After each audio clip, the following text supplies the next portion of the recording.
Tahukah kalian?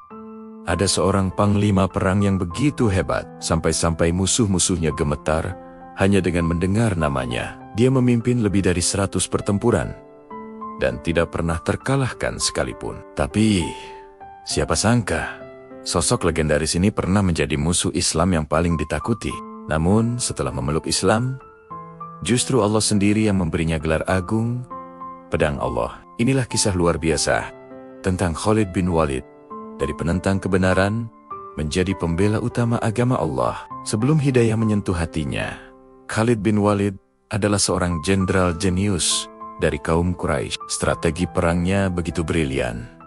Masih ingatkah kalian dengan perang Uhud, sebuah pertempuran di mana kaum muslimin sempat berada di atas angin? Namun keadaan berbalik secara drastis. Siapakah dalang di balik kekalahan pahit itu? Dialah Khalid bin Walid. Dengan kejeliannya melihat celah di pertahanan kaum muslimin, ia memimpin pasukan kavaleri Quraisy untuk menyerang dari belakang, menyebabkan barisan muslimin menjadi kacau balau. Saat itu, Khalid adalah tembok besar yang menghalangi dakwah Nabi Muhammad SAW. Ia berdiri di garda terdepan untuk mempertahankan tradisi nenek moyang dan menentang ajaran tauhid. Setiap kali ada pertempuran melawan kaum muslimin, Khalid selalu menjadi ancaman utama. Kehebatannya di medan perang bukanlah isapan jempol belaka. Ia adalah komandan yang dihormati, ahli strategi yang ditakuti, dan pejuang tangguh yang sulit ditandingi. Bagi kaum Quraisy, Khalid adalah harapan mereka. Namun bagi kaum muslimin, ia adalah ujian yang sangat berat. Tapi Allah Maha membolak-balikan hati. Sebesar apapun permusuhan seseorang, jika Allah berkehendak memberinya petunjuk, tak ada satu kekuatan pun yang bisa menghalanginya. Di tengah gemerlap kejayaannya sebagai panglima Quraisy, ada sebuah kekosongan yang mulai dirasakan Khalid. Ia sering merenung sendirian. Ia melihat bagaimana kaum muslimin yang dulu jumlahnya sedikit dan sering diremehkan, kini tumbuh menjadi kekuatan yang diperhitungkan. Ia melihat keteguhan iman mereka, persaudaraan mereka yang erat, dan bagaimana mereka rela mati demi membela apa yang mereka yakini. Di dalam hatinya, Khalid mulai bertanya-tanya, mungkinkah apa yang dibawa oleh Muhammad ini adalah kebenaran? Pikirannya terus berkecamuk. Ia membandingkan keyakinan kaumnya yang menyembah berhala-berhala bisu dengan ajaran Islam yang mengagungkan Tuhan yang Maha Esa, pencipta alam semesta. Semakin dalam ia merenung, semakin ia sadar bahwa ada sesuatu yang salah dengan jalan hidupnya selama ini. Benih-benih keimanan mulai tumbuh di dalam hatinya yang keras. Hatinya yang dulu dipenuhi permusuhan, kini mulai condong pada cahaya Islam.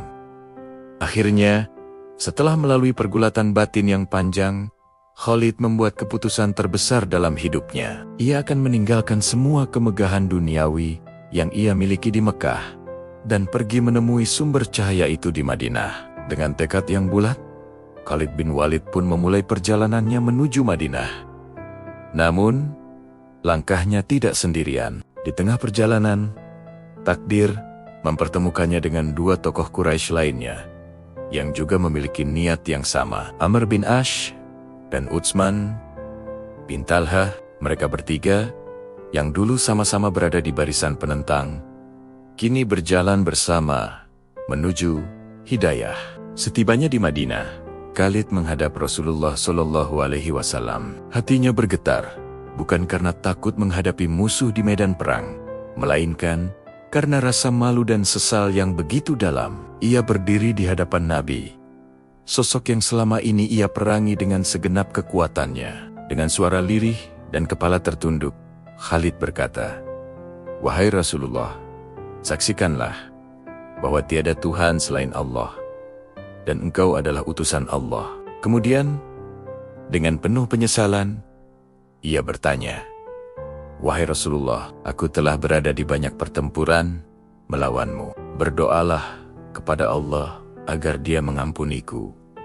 Bayangkan, seorang jenderal besar yang tak terkalahkan, kini berdiri dengan penuh kerendahan hati, memohon ampunan. Mendengar pengakuan tulus itu, Rasulullah SAW tersenyum dengan senyum yang menenangkan jiwa. Beliau menjawab dengan sebuah kalimat yang menjadi kabar gembira bagi setiap pendosa yang ingin bertaubat. Wahai Khalid, tidakkah engkau tahu bahwa Islam menghapus segala dosa yang telah lalu? Mendengar jawaban itu, pertahanan Khalid pun runtuh. Air mata penyesalan membasahi pipinya. Ia tersungkur menangis sejadi-jadinya. Beban dosa dan permusuhan yang selama ini ia pikul seakan terangkat. Saat itu, lahirlah seorang Khalid yang baru. Bukan lagi Khalid sang penentang, tetapi Khalid sang pembela Islam. Meskipun Khalid telah bersyahadat dengan tulus, masa lalunya sebagai musuh besar kaum muslimin tidak begitu saja dilupakan. Di awal keislamannya, banyak sahabat yang masih menaruh curiga dan keraguan padanya. Mereka masih ingat betul bagaimana strategi Khalid di perang Uhud telah merenggut nyawa saudara-saudara mereka. Tatapan sinis dan bisik-bisik di belakang punggung menjadi ujian pertama bagi keimanan Khalid. Apakah ia akan goyah? Apakah ia akan mundur karena merasa tidak diterima? Tidak. Khalid bin Walid bukanlah orang yang mudah menyerah. Ia tahu bahwa satu-satunya cara untuk membuktikan kesungguhan imannya adalah melalui perbuatan nyata. Ia tidak membuang waktu untuk membela diri dengan kata-kata, tetapi ia memilih untuk membuktikannya di medan jihad. Ia sadar, kepercayaan harus diraih, bukan diminta. Maka, setiap kali ada panggilan jihad, Khalid selalu menjadi orang pertama yang menyambutnya. Ia mengubah seluruh kejeniusan militernya yang dulu ia gunakan untuk melawan Islam. Kini sepenuhnya ia abdikan untuk membela dan menyebarkan penji-penji Islam. Ia tidak peduli dengan cemoohan. Ia hanya fokus untuk mencari ridha Allah dan Rasul-Nya. Kesempatan untuk membuktikan kesetiaannya datang dalam perang Mu'tah.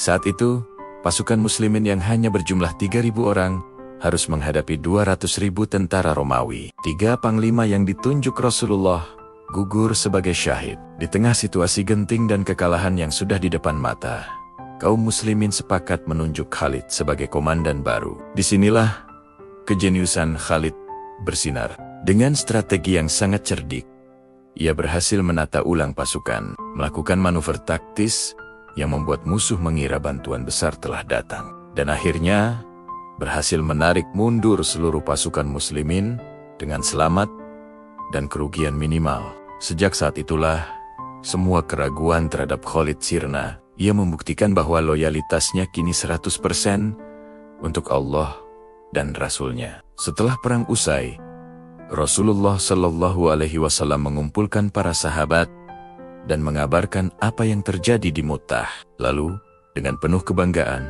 beliau memberikan julukan yang akan melekat selamanya pada diri Khalid.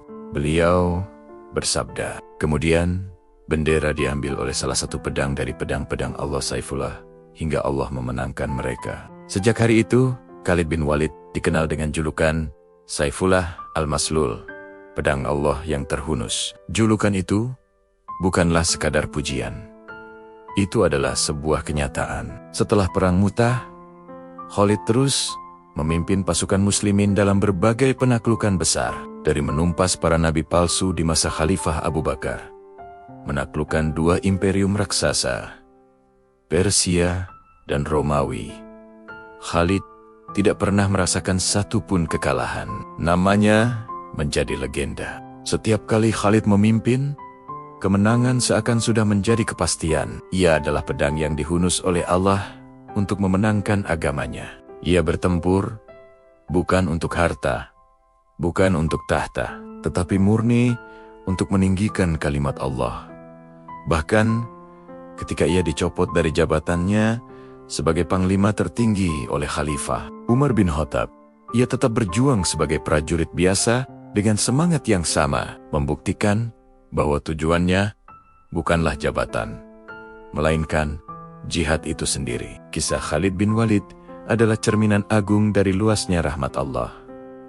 Lihatlah bagaimana seorang musuh paling keras bisa Allah ubah menjadi pahlawan terbesar. Ini mengajarkan kita satu hal yang sangat penting. Tak ada dosa yang terlalu besar untuk diampuni, dan tak ada masa lalu yang terlalu kelam untuk diperbaiki. selama kita mau kembali kepadanya. Pintu taubat Allah selalu terbuka, lebih lebar daripada dosa-dosa kita. Khalid menyesali masa lalunya, dan Allah memberinya masa depan yang gemilang. Kisahnya adalah bukti nyata bahwa selama masih ada penyesalan di dalam hati dan keinginan untuk berubah, harapan itu akan selalu ada. Jangan pernah berputus asa dari rahmat Allah. Semoga kisah inspiratif Khalid bin Walid, sang pedang Allah, bisa menguatkan iman kita semua dan menyadarkan kita betapa luasnya ampunan. Tuhan, terima kasih sudah menyimak sampai akhir. Jika kalian suka dengan konten seperti ini, jangan lupa untuk like, share, dan subscribe channel ini agar tidak ketinggalan kisah-kisah penuh hikmah lainnya. Sampai jumpa di video berikutnya.